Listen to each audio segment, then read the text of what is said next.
Hello everyone, आप सभी का स्वागत है आज की 7 मिनट शो में। और आज का टॉपिक बड़ा शानदार रहने वाला है। आज हम लोग पढ़ने वाले हैं दोस्तों किसके बारे में? एमटीपी।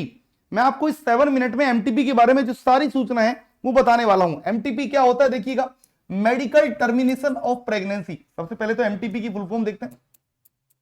तो एमटीपी का फुल फॉर्म क्या है दोस्तों? Medical termination of pregnancy. कि प्रेगनेंसी को मेडिकली खत्म करना। अब कब खत्म करते हैं? बहुत सारे कारणों की वजह से। मान लीजिए बच्चा जो है वो बच्चे में कोई प्रॉब्लम है, या उस बच्चे की वजह से मदर को कोई प्रॉब्लम है, या बच्चा वो अनवांटेड, मतलब हम लोग बोलते हैं ना कई कई कारणों की वजह से हुआ है, तो हम लोग उन कंडीशन में एमटीपी करते हैं। सबसे पहले एमटीपी बताता हूं, एमटीपी एक्ट कब आया था। देखो इसके ऊपर बहुत सवाल मिलेंगे। सबसे पहला क्वेश्चन आता है, एमटीपी एक्ट कब लागू हुआ? तो एमटीपी एक्ट हुआ था 1971 में। ठीक है, एक्ट कब आया? 1971 में। लेकिन इसको लॉन्च कब किया गया? 1 अप्रैल 1972। एमटीपी एक्ट को लॉन्च कब किया गया था? लॉन्च एट 1 अप्रैल 1 अप्रैल 1972, 1972 में इसको लॉन्च किया गया। और जम्मू एंड कश्मीर में J&K में 1975 में इसको जो है वो क्या किया गया था? लॉन्च किया गया था।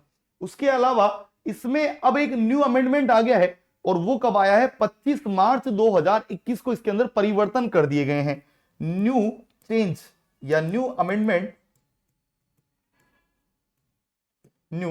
अमेंडमेंट कब आया है? तो ध्यान दीजिएगा, 25 मार्च 2021 को इसके अंदर फाइनल चेंजेस किए गए हैं। भैया कुछ परिवर्तन किए गए हैं।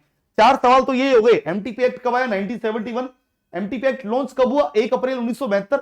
जम्मू और कश्मीर में कब आया? 1975। न्यू अमेंडमेंट कब आया? 25 मार्च 2021। अब देखो क्या परिवर्तन आए हैं वो मैं आपको बताता हूं, ध्यान दीजिएगा। पहले क्या होता था और अब क्या होता है, वो दोनों बातें मैं बताता हूं आपको, ध्यान दीजिएगा। तो आपको क्या करना है, आपको एक टेबल बनाइएगा इस तरीके से। एक तरफ आप लिखिएगा टाइम ऑफ कंसेप्शन, कि कितना टाइम हो गया है कंसेप्शन को। टाइम ऑफ कंसेप्शन को कितना समय हो गया है। ठीक है, एमटीपी 1971 के अनुसार क्या करना होता था, 1971 के अनुसार क्या करना होता था, और सॉरी ओल्ड 1970 के अनुसार क्या करना होता था, और न्यू 2021 के अनुसार क्या करना होता है।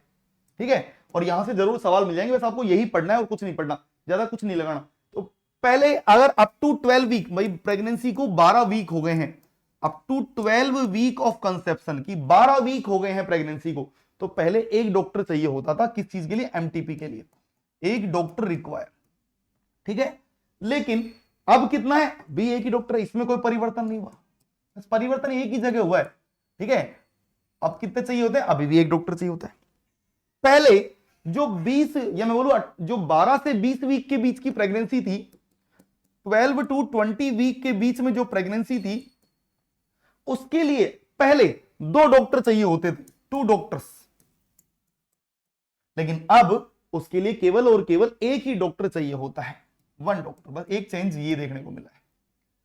पहले जो 24 वीक, मतलब 20 वीक से 24 वीक के बीच में जो प्रेगनेंसी होती थी, वो एमटीपी नहीं कर सकते थे, नॉट अलाउड। पहले कर ही नहीं सकते थे, 20 वीक के बाद में नॉट अलाउड, मतलब पहले नहीं कर सकते थे। बट आजकल कर सकते हैं with the help of 2 doctor. आजकल नए एक्ट के अनुसार 2 डॉक्टरों की सहायता से आप कर सकते हो। पहले जो है 24 वीक के ऊपर, मोर देन 24 वीक, 24 वीक के ऊपर आप एमटीपी नहीं कर सकते थे, नॉट अलाउड।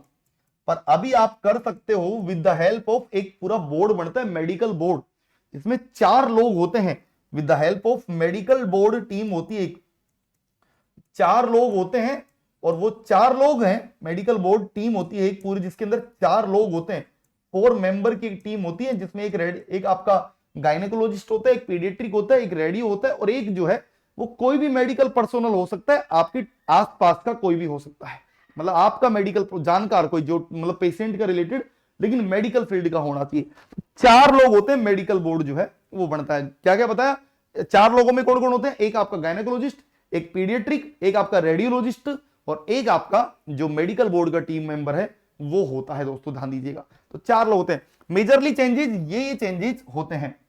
अच्छा, एमटीपी आप किन किन कंडीशन में आप एमटीपी करवा सकते हो, एक सवाल ये भी बनता है, ध्यान दीजिएगा कि एमटीपी कब कब किन किन कंडीशन में एमटीपी अलाउ होता है।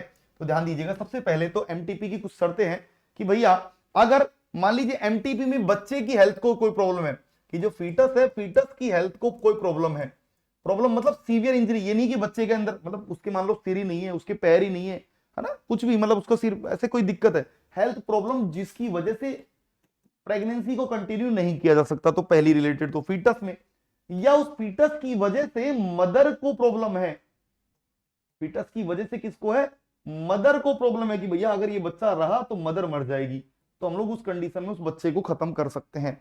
ठीक है, उसके अलावा मान लीजिए प्रेगनेंसी जो है वो किसी रेप की वजह से हुई है, कि प्रेगनेंसी हुई थी किस वजह से, ड्यू टू रेप, कि pregnancy is the result of rape, कि प्रेगनेंसी रेप की वजह से हुई है। अब यार ऑब्वियस सी बात है, रेप के बाद तो अबॉर्शन है, मतलब ये तो प्रेगनेंसी रेप की वजह से हुई है, या प्रेगनेंसी किसी कॉन्ट्रासेप्टिव फेलियर की वजह से हुई है, कॉन्ट्रासेप्टिव के फेल होने की वजह से हुई है, साहब आपने कोई कॉन्ट्रासेप्टिव यूज कर रहे थे और वो फेल हो गया, मतलब वो काम नहीं किया, उस वजह से हुई है। या एक बेस्ट लास्ट होता है पुअर सोर्सेज, सर हमारे पास क्या है, पैसा नहीं है, हम लोग इस बच्चे को नहीं पाल सकते हैं, तो आपको कोर्ट में जाना होगा, बकायदा कोर्ट में जाएंगे, पहले कोर्ट आपसे पूछेगा कि भैया किन कारणों की वजह से एमटीपी करवाना चाहते हैं, तो आपको इन रीजंस का आपको हवाला देना होगा, मतलब रीजंस बताने होंगे सब बच्चे की वजह से, और चेक भी होगा, जैसे मान लो आप पहला रीजन देते हो तो पहले डॉक्टर चेक करेंगे कि हाँ ऐसा है नहीं है, मदर को प्रॉब्लम है नहीं है, तो ज्यादातर लोग क्या रीजन यूज करते हैं, ये वाला कॉन्ट्रासेप्टिव फेल हो गया सर, हम लोगों ने यूज किया था फेल हो गया, अब सबूत थोड़ी ना, उसका कोई सबूत थोड़ी ना होता है, हमने लिया था, हाँ भाई मान लो किसी का कोंडोम फट गया, उसका क्या सबूत है, कोई सबूत नहीं है, पुअर सोर्सेज कोई सबूत नहीं है कि सर हम नहीं, हमारे पास पैसा नहीं, हम नहीं पाल सकते, तो उस कंडीशन में आप लोग जो है एमटीपी कर सकते हैं। तो एमटीपी के बारे में सवाल जो इंपॉर्टेंट है, एक 71 में हुआ, लॉन्च कब हुआ, अमेंडमेंट कब हुआ, उसके अलावा डॉक्टर्स के बारे में बता दिया, और किन किन कंडीशन में आप जो है वो एमटीपी कर सकते हैं वो बता दिया। तो ये था दोस्तों 7 मिनट में, और यकीन मानिएगा मैंने एक सिंगल पॉइंट भी नहीं छोड़ा, मैंने ऑलमोस्ट जितनी चीजें थी वो आपको बता दी। अब नेक्स्ट अगर एक मेडिकल मैनेजमेंट होता है, एक आपका है ना, ये तो एक मेडिकल होता है, एक सर्जिकल होता है, टैबलेट्स के थ्रू कर सकते हैं, वैसे कर सकते हैं, उनके बारे में मैं आपको बता दूंगा। फिर मिलूंगा नई वीडियो में, तब तक के लिए bye bye, take care, thank you so much.